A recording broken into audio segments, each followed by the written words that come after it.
Bom dia, irmãs e irmãos. Na manhã deste domingo, vamos estudar, a partir do mistério da encarnação, o Jesus humano e seus desafios para o cumprimento da missão, destacando a importância dessa compreensão para a nossa fé.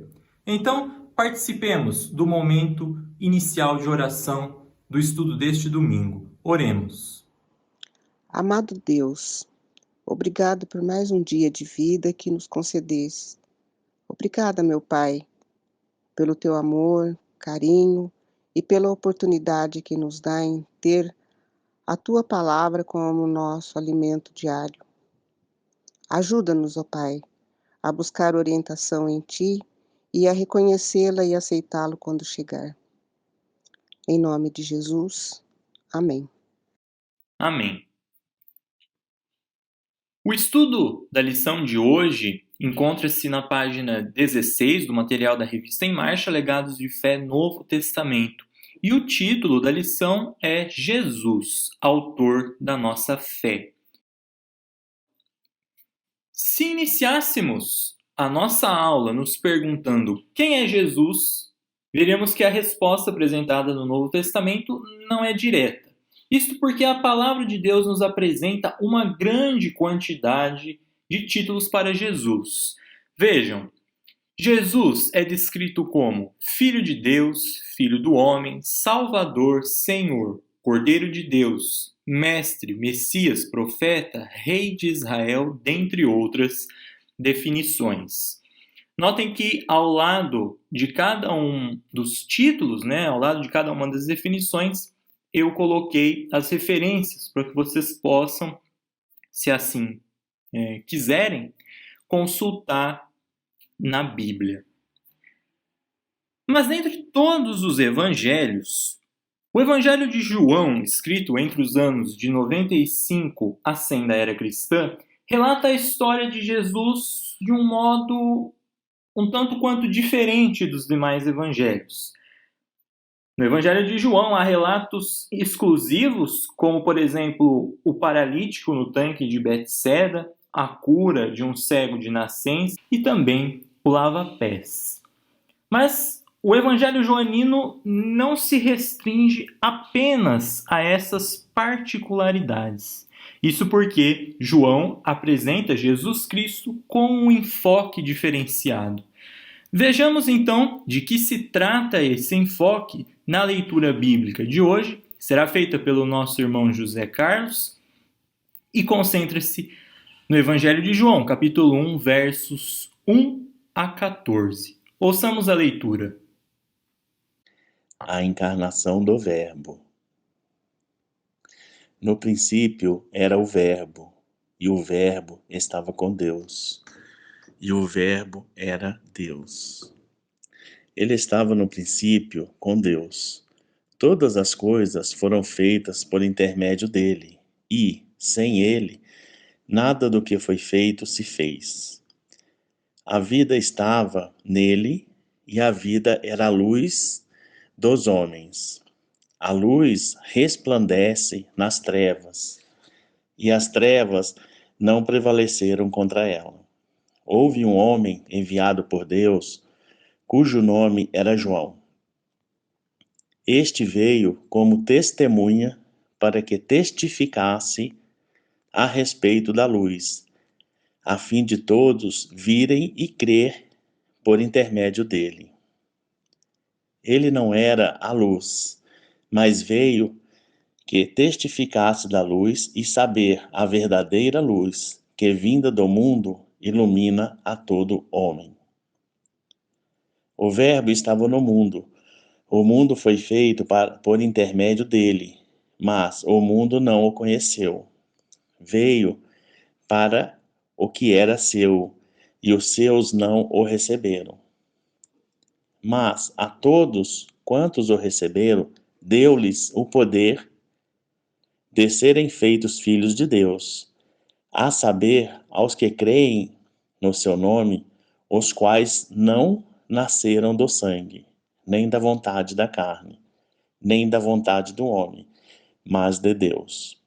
E o Verbo se fez carne e habitou entre nós. cheio de graça e de verdade, e vimos a sua glória, glória como do unigênito Pai.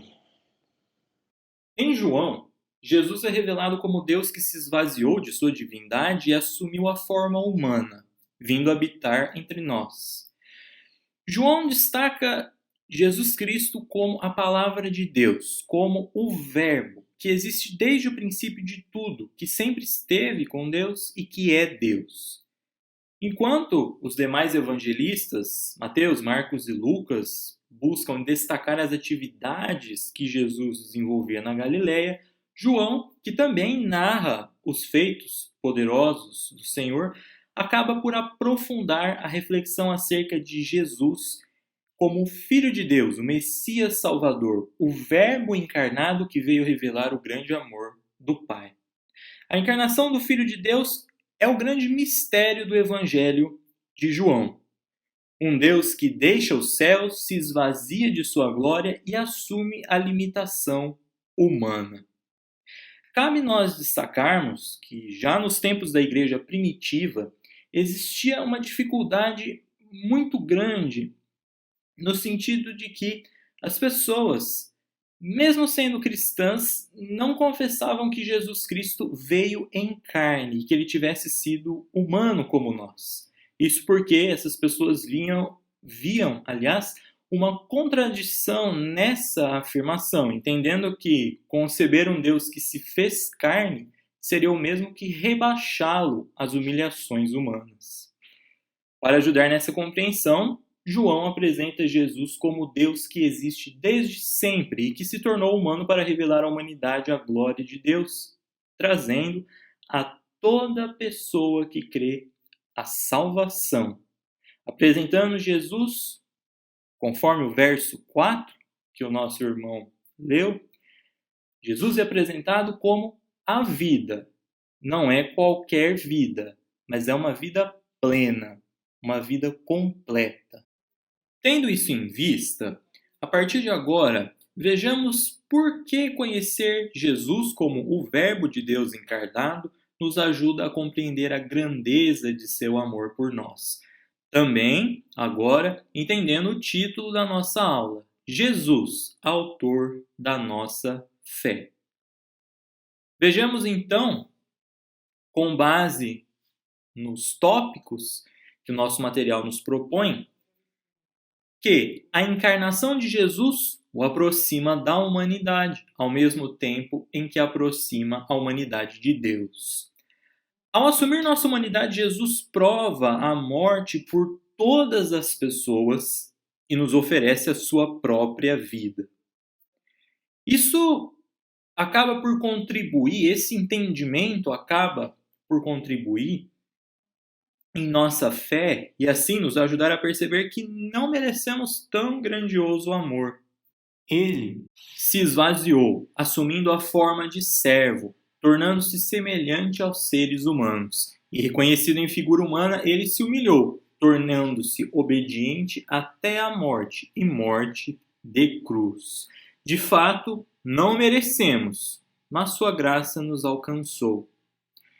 Jesus é ainda caracterizado como o sumo sacerdote, que ao assumir a fraqueza humana, experimentou a glorificação divina. Observem agora o texto de Hebreus. Por isso, irmãos, por causa da morte de Jesus na cruz, nós temos completa liberdade de entrar no lugar santíssimo.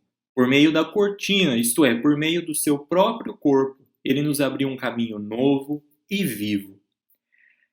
Nesse versículo, esses dois versículos de Hebreus, nós temos um indicativo muito forte do porquê a encarnação de Jesus aproxima a humanidade de Deus.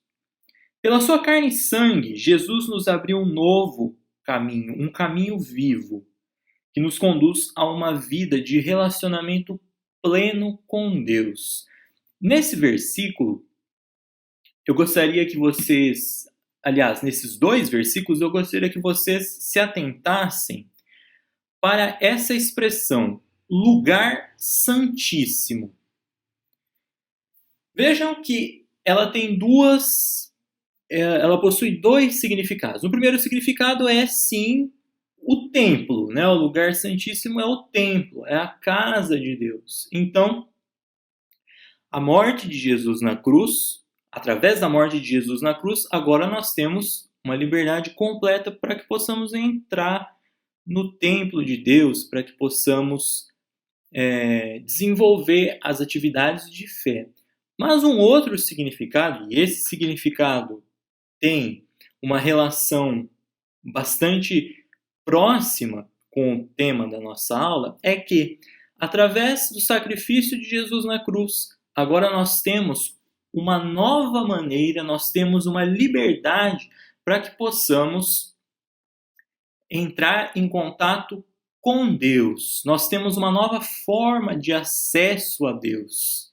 Paulo se referia, então, a essa nova maneira que nós temos, tendo em mente o sacrifício de Jesus na cruz, para que nós possamos, então, nos relacionar com Deus. Olhando para o Jesus humano, entendemos como ele venceu. Os evangelhos relatam os vários momentos em que Jesus foi confrontado, humilhado, rejeitado por ser quem era. E diante dos desprezos e ameaças, ele nunca desistiu de cumprir sua missão, chegando ao ápice, que foi a crucificação. Ainda no texto bíblico de Hebreus, mas agora no capítulo 12, verso 2, nós lemos: Conservemos os nossos olhos fixos em Jesus, pois é por meio dele que a nossa fé começa e é ele quem a aperfeiçoa. Ele não deixou que a cruz fizesse com que ele desistisse. Pelo contrário, por causa da alegria que lhe foi prometida, ele não se importou com a humilhação de morrer na cruz e agora está sentado do lado direito do trono de Deus. Nós nos recordamos também, com atenção à passagem de Lucas, capítulo 22, versos 39 a 46, caso vocês queiram acompanhar. Diante da expectativa da dor, da morte, no momento em que Jesus ora junto aos seus discípulos no Jardim das Oliveiras, momentos antes de ser preso e posteriormente crucificado. Diante dessa expectativa de morte, Jesus renova suas forças e segue seu caminho. Através do seu exemplo, que nos leva a buscar sempre comunhão com Deus, em muitos momentos vocês verificam, através das Escrituras, que Jesus retirava-se de onde ele estava e orava, ou orava no lugar em que ele estivesse. Então, através desse exemplo que nos foi deixado por Jesus, em que buscamos comunhão com Deus, essa comunhão acaba por gerar em nós uma fé que nos permite contemplar e alcançar a glória eterna mesmo nos momentos mais difíceis da vida.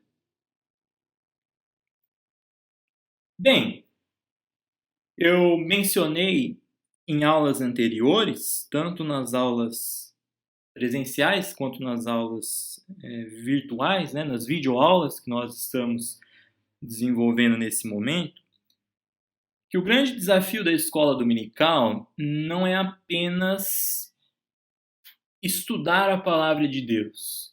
De fato, estudar a palavra de Deus é a nossa base, as Escrituras, a Bíblia é a nossa base, mas nós temos que, além de estudar, meditar, refletir acerca da palavra de Deus, nós temos que colocá-la em prática. Então, na aula de hoje, nós não vamos apenas estudar os feitos de Jesus ou apenas reconhecer a humanidade de Jesus. Nós vamos além, nós vamos buscar em que isso pode nos levar à prática em nossa vida. Reconhecer a humanidade do Filho de Deus é compreendê-lo como um modelo para nós. Crer em um Jesus humano nos abre a porta da esperança. Isso porque nós podemos olhá-lo como alguém semelhante a nós. Olhando para Jesus como fonte de inspiração e exemplo a ser seguido, notem novamente um texto bíblico de Paulo escrevendo aos Efésios, capítulo 5, verso 2. Eu queria abrir um parênteses rapidamente. Vocês vão observar que na série de estudos desse material, que nós estamos abordando o Novo Testamento, muitas vezes nós vamos citar as cartas de Paulo. Em termos de carga literária, ele foi o que mais contribuiu para o Novo Testamento. Tá? Então, muitas vezes nós vamos mencionar Gálatas, Efésios, Hebreus, enfim. Tá? Muito bem, fechando parênteses e retomando então. Estávamos conversando a respeito da maneira como olhamos para Jesus como fonte de inspiração e exemplo. Notem, a recomendação de Paulo, que a vida de vocês seja dominada pelo amor, assim como Cristo nos amou e deu a sua vida por nós, como uma oferta de perfume agradável e como um sacrifício que agrada a Deus. Através disso, somos guiados e guiadas para a vitória em nossa própria jornada de vida e fé, crendo que dependemos da graça de Deus. Sendo assim, Jesus, na condição de humano, exatamente por ter sofrido as mesmas coisas que nós, é misericordioso e poderoso para nos socorrer em nossas tentações e dificuldades. O texto bíblico que segue nos mostra isso. Foi preciso que Jesus se tornasse em tudo igual aos seus irmãos, a fim de ser o grande sacerdote deles, bondoso e fiel no seu serviço a Deus, para que os pecados do povo fossem perdoados. E agora Jesus pode ajudar os que são tentados, pois ele mesmo foi tentado e sofreu. Jesus sabe exatamente o que estamos passando. Por isso, pela encarnação, podemos nos aproximar do seu trono, a fim de recebermos misericórdia e graça em nossa vida. Cabe aqui nós ressaltarmos que não estamos negligenciando, muito menos desprezando o caráter divino de Jesus. Estamos conscientes, sim, que Jesus é filho do Altíssimo, Jesus é filho de Deus. Nesse estudo, nosso objetivo, como dito no início, é entender quais características da humanidade de Jesus podem ser trazidas a nós e também praticadas em nossa vida. Crer em um Jesus que se fez humano é fundamental para a nossa fé.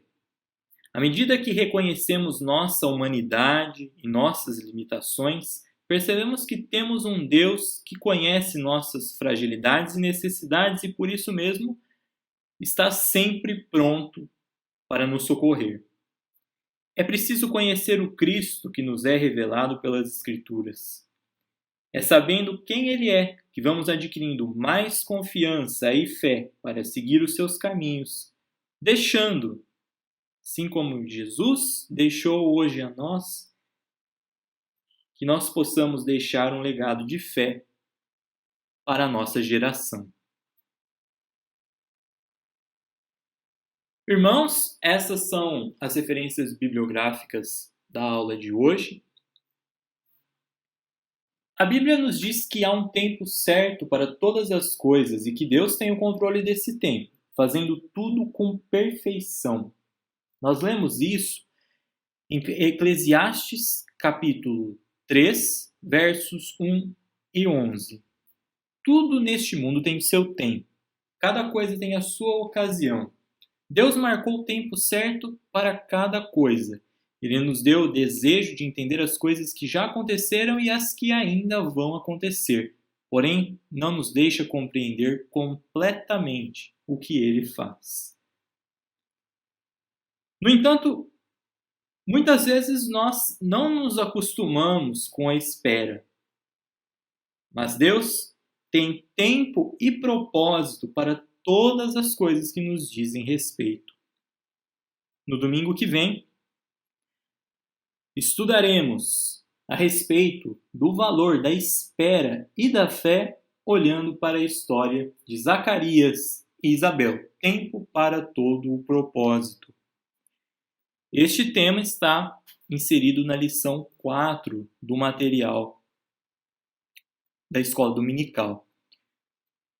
Caso vocês tenham dúvidas do porquê nós estamos alternando a ordem das lições, peço que vocês verifiquem no grupo de WhatsApp da nossa igreja o cronograma que eu enviei, certo? Ali tem a ordenação de todas as lições que nós vamos trabalhar nesse período.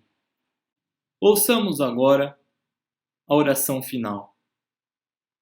Senhor Deus, nosso Pai, agradeço por mais um domingo de videoaula. Abençoa o Eduardo, continua lhe dando sabedoria. Te agradeço por esse aprendizado da Tua palavra. Continue nos abençoando a todos nós. É em nome de Jesus que eu lhe agradeço. Amém. Certamente, o maior legado de fé que recebemos vem de Jesus. Pela leitura dos evangelhos, vemos que todos os recursos utilizados por ele estão à nossa disposição: a oração, o jejum, as escrituras e o poder do Espírito Santo. Certamente, a fraqueza assumida por Jesus em sua humanidade foi superada por sua total dependência de Deus. Eis o modelo a seguir. Para encerrarmos a aula de hoje, cantemos o hino 165 do Inário Evangélico.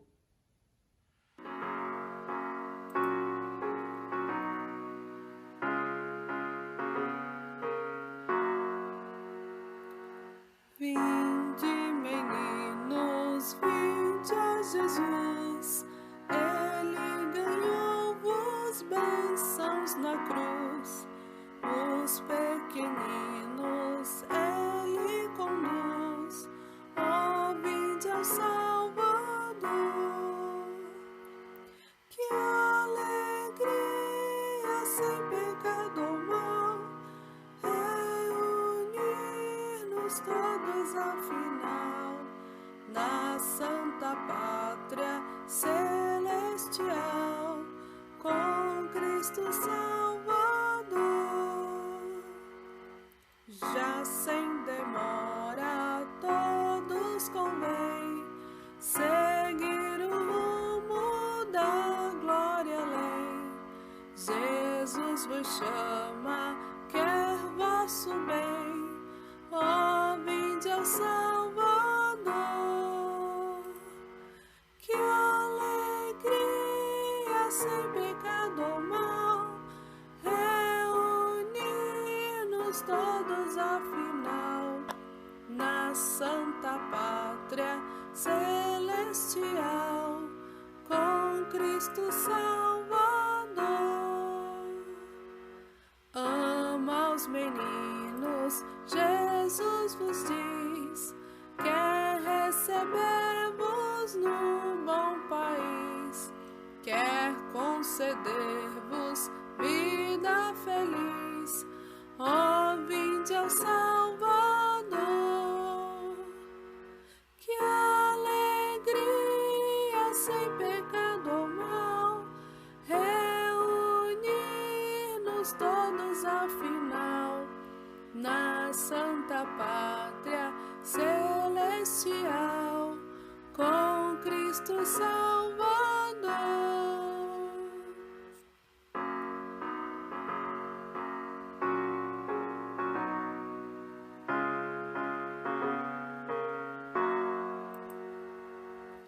Eis a chamada, vinde hoje a mim.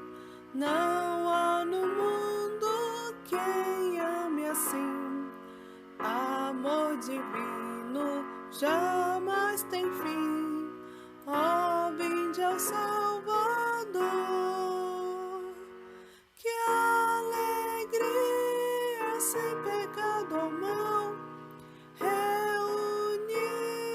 juntos todos afinal, na Santa Pátria Celestial, com Cristo Salvador.